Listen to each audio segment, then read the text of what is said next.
नमस्कार, मैं नीजू और स्वागत करता हूं आप सभी का अपने चैनल पता है कहां पे, भोजपुरी कनेक्ट पे। तो जी हां, चटपटी और मजेदार बातें हमेशा करता हूं और आज भाई साहब हमारे साथ पता है कौन है?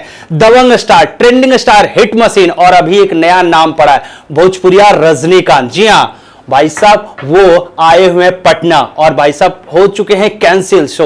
जाने वाले थे बिना थिएटर में, क्योंकि जो कहते हैं ना कि भीड़ इतना ज्यादा बढ़ गया, इसके कारण वो जा नहीं पाए। लेकिन बात करेंगे उनसे अपने इस फिल्म के बारे में, यानी कि लिट्टी चोखा के बारे में। तो सबसे पहले स्वागत करते हैं भैया का अपने चैनल पर। भैया स्वागत है। चलिए, इस चैनल के देखने वाले जितने भी श्रोता हैं सबको पैर छू कर प्रणाम कर रहा हूँ। दशहरे की ढेर सारी शुभकामना आप सबको।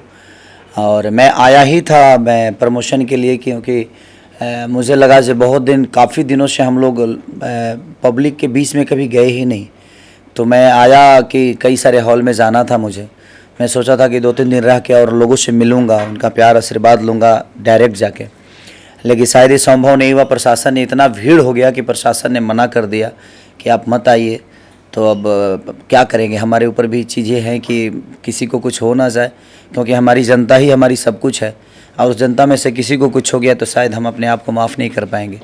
इसी वजह से यही रीज़न था, इसी की वजह से मैं नहीं जा पा रहा हूँ।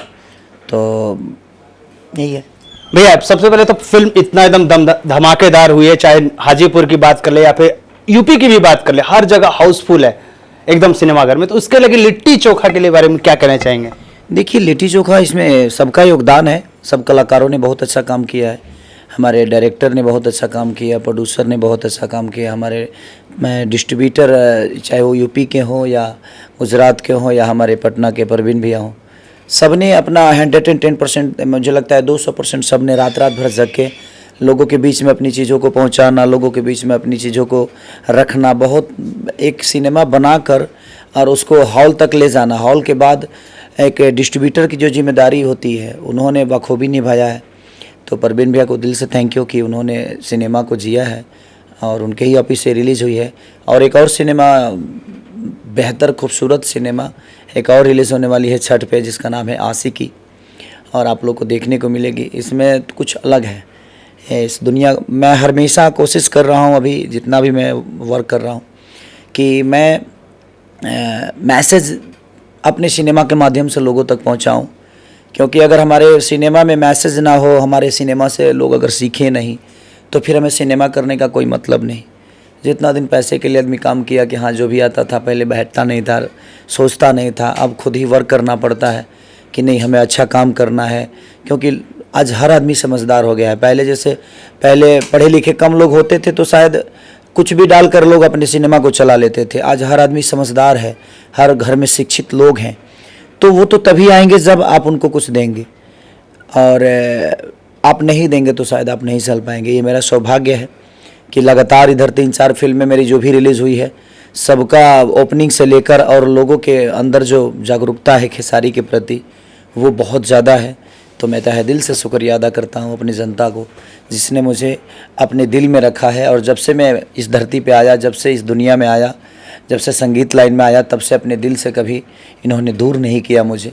तो ये मेरा सौभाग्य है, और कोशिश यही करता हूँ कि दिनों रात जग के इनके मनोरंजन के लिए मेरे सिनेमा से कुछ इनको मिल जाए, कुछ सीख मिले, समाज में अच्छी संकेत जाए, समाज में अच्छा संदेश जाए, उसकी कोशिश हमेशा रहती है। आस्की में जो लुक है, हालांकि अभी तो फर्स्ट लुक जारी नहीं किया गया था, कल बोला गया था कि जारी किया जाएगा, जो थिएटर पे जो लगा हुआ है उसमें आप भगवा अवतार में नजर आ रहा है, और साथ ही साथ जो बैकग्राउंड है वो पूरी तरीके से भगवा होने वाला है। तो क्या हिंदुत्व को लेकर फिल्म आस्की बनने वाली है?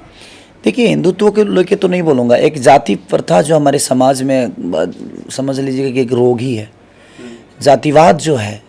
हम तो पहले इंसान पैदा होते हैं, इंसान पैदा होने के बाद हमें बताया जाता है कि हम इस जाति से, हम उस जाति से, और जाति को लेकर इंसानियत का कहीं ना कहीं गला घोट दिया जाता है।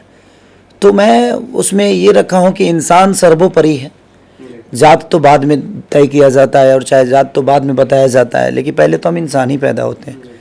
तो एक जातिवाद की जो लड़ाइयाँ हैं हमारे यूपी बिहार में, वो काफ़ी बहुत ज़्यादा है। तो उसी पे आधारित उस सिनेमा को हम लोगों ने कोशिश किया है जे कम से कम कुछ लोगों को, देखिए हमें कहने का, हमारे समाज को जात नहीं, हमारे समाज को इंसान चलाता है।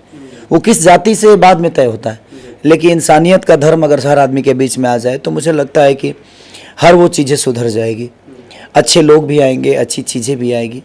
तो इसी पे भगवा की बात नहीं है। एक वो कहानी मुझे लगता है कि वो कहानी हकीकत की कहानी है।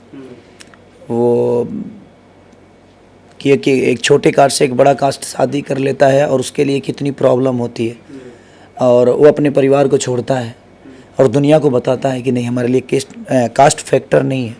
कहीं ना कहीं कास्ट हमारे लिए, वो इंसान जीने के लिए कास्ट की ज़रूरत नहीं है, जीने के लिए इंसानियत की ज़रूरत होती है। आप इंसान कितने अच्छे हैं ये मायने रखता है। खास करके उस पोस्टर में लिखा हुआ है कथा, यानी कि स्टोरी खेसारी लाल यादव।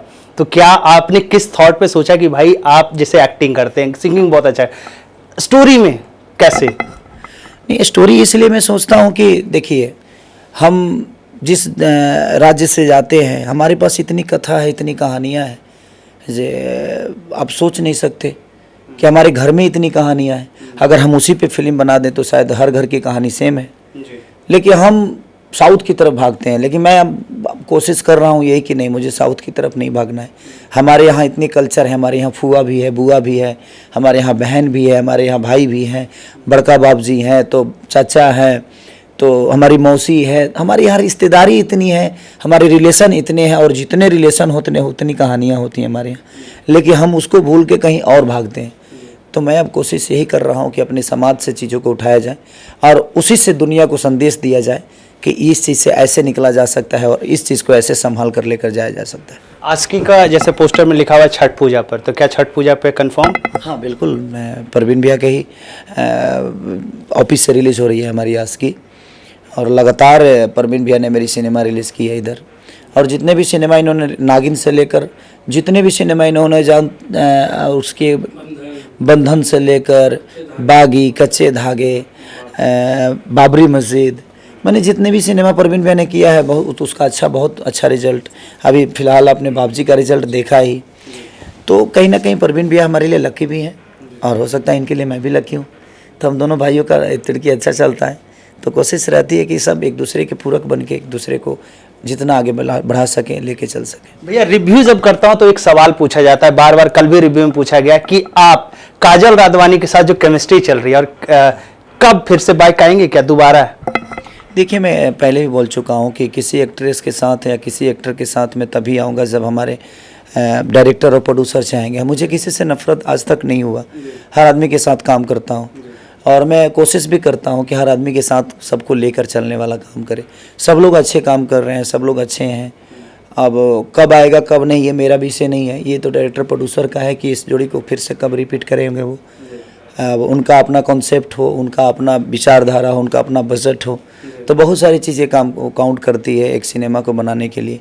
सिर्फ मेरे कहने से तो वो चीज़ें नहीं होने वाली है। तो अब देखिए कब आता है।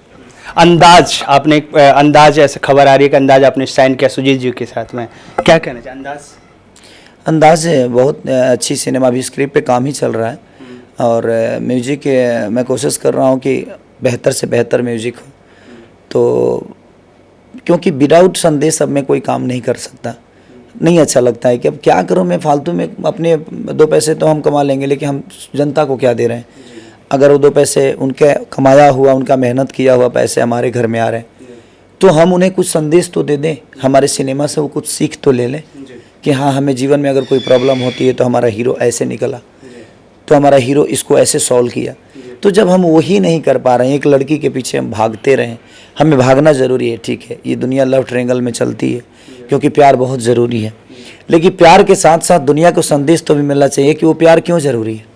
और जब तक संदेश ही नहीं मिलेगा तब हमारा काम करने का कोई मतलब ही नहीं बनता। लिट्टी चोखा के लिए, फैंस के लिए क्या कहना चाहेंगे जो अभी भी देखे नहीं है, उनके लिए मैसेज है? अरे मैं क्या बोलूँ, ये तो समझ लीजिए कि जिस तरह माता रानी के लिए इतनी भीड़ होती है, उस तरह अपने बेटा के लिए हर आदमी दूध लेकर आ रहा है, हर आदमी अपना गोद लेकर आ रहा है कि मेरा बेटा मेरे गोद में बैठ जाए। तो मेरे लिए मेरी जनता जो है मेरे माँ बाप की तरह है, भगवान की तरह है। उनका प्यार और आशीर्वाद इतना मेरे लिए है कि शायद मैं चाह के भी उनका कर्जा नहीं उतार सकता, क्योंकि मैं अपनी परिस्थिति को जानता हूँ, मैं अपनी स्थितियों को देखा हूँ, मैं अपनी गरीबी को भी देखा हूँ, सब कुछ देखा हूँ। तो ये सब कुछ मेरे लिए सपना सा लगता है कि ऐसे कैसे हो गया। तो ये आज भी मुझे सपना ही लगता है, ऐसा नहीं लगता कि हकीकत में मैं कहाँ हूँ, नहीं हूँ।